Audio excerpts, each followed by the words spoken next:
Allora Lemund, allora martedì 9 marzo 2021 siamo nel bel mezzo di una pandemia o psicopandemia e la gente adesso sta cominciando a vaccinarsi e con orgoglio devo dire che ho anticipato i tempi già da un paio di mesi, sono già vaccinato contro sto coronavirus.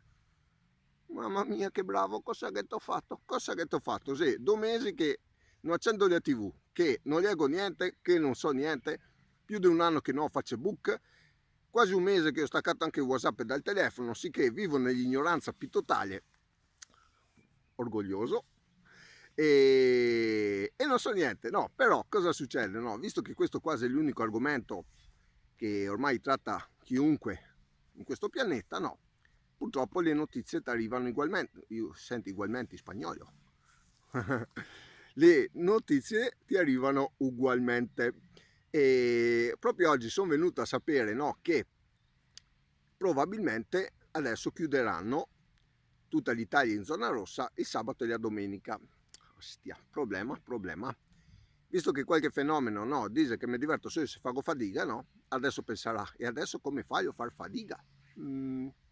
Come fa a far fatica? Allora, considerando, no, che stago relativamente tranquillo dal lunedì al venerdì, ma può spaccarmi il sabato e la domenica, no? Può daria spaccarmi dal lunedì al venerdì e stare relativamente tranquillo il sabato e la domenica, no?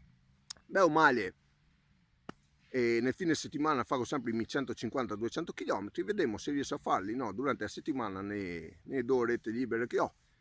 E chissà, magari un giorno qualcuno prenderà anche spunto per fare un film, no, dopo una settimana da leoni e una settimana da Dio, magari qualche grande regista farà, che ne so, una settimana di fatica. Ah signore, tutti quanti parlano solo di sto coronavirus, ostia. Non che sei più nessuno che parla, cioè, che sei tantissimi argomenti. Guarda dove che so, ostia. Guarda, Oasi di San Daniele, San Zenone degli Zelini, Madonna. Cioè, che c'è tanti argomenti, si può parlare di natura, si può parlare dei viaggi, si può parlare dei, che ne so, del calcio, si può parlare della vecchia e mai passata di moda FIGA, cioè no, tutti parlano solo del coronavirus e vaccini. Ah signore, quindi che altro dire? Niente, adesso come vedi abbiamo fatto un po' di chilometri, torniamo a casa e vediamo come che va sta prima settimana di fatica. Per tutto il mondo un bel gne gne gne e au revoir.